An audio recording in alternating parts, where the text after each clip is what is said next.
এ পৃথিবী একবারই পাই তারে, পায় না কো আর। মমতা বন্দ্যোপাধ্যায় বারবার পৃথিবীতে আসবেন না। দেখুন, উল্টো করেছেন জীবনানন্দ। আমরা বলি কি, এই দেশে জন্মে আমি গর্ববোধ করি, আমি এই পৃথিবীতে জন্মে ধন্য হয়েছি।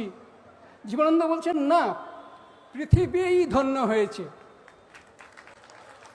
মমতার কারণে বাঙালি, ভারতবাসী এবং এই মখলুকাত যাকে বলি আমরা, বিশ্ব চরাচর, তা ধন্য হয়েছে।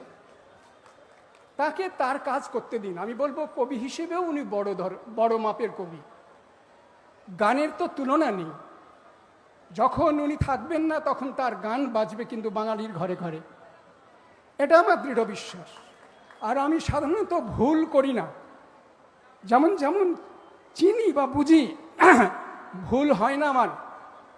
জীবনানন্দকে আমি 16 বছর বয়সে আবিষ্কার করেছি। আমি মফস্বলে থেকে আবিষ্কার করেছি। জীবনানন্দকে যদি চিনে থাকি তাহলে মমতা বন্দ্যোপাধ্যায়কেও চিনেছি।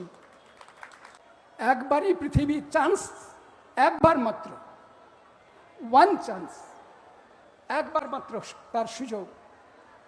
সেটা জীবনানন্দের বেলাতেও যেমন সত্য, রবীন্দ্রনাথের বেলাতে যেমন সত্য, মাইকেল মধুসূদনের বেলায় যেমন সত্য, মমতা বন্দ্যোপাধ্যায়ের বেলাতেও তেমনি সত্য।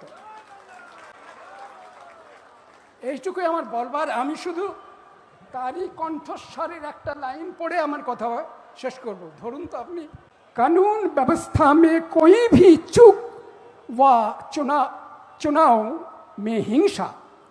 চুনাও মে হিংসা মানে নির্বাচনে হিংসার প্রয়োগ বরদাস্ত नहीं की जाएगी। এটা বলেছে সিএসসি। হ্যাঁ, আর দিদি বলছেন কি, मतदाता सूची के बाद अब ईवीएम में गड़बड़ी की रची जा रही है साजिश।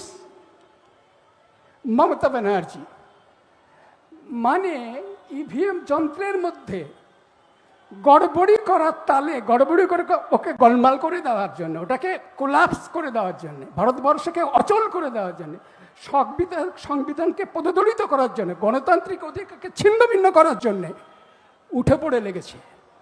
আর সেক্ষেত্রে কখনো কখনো দিদিকে একা লড়াই করতে হচ্ছে ভারতবর্ষে। অতএব বুঝুন যে একবারই তিনি এসেছেন, সৌভাগ্য যে তিনি এই বাংলায় জন্মগ্রহণ করেছেন।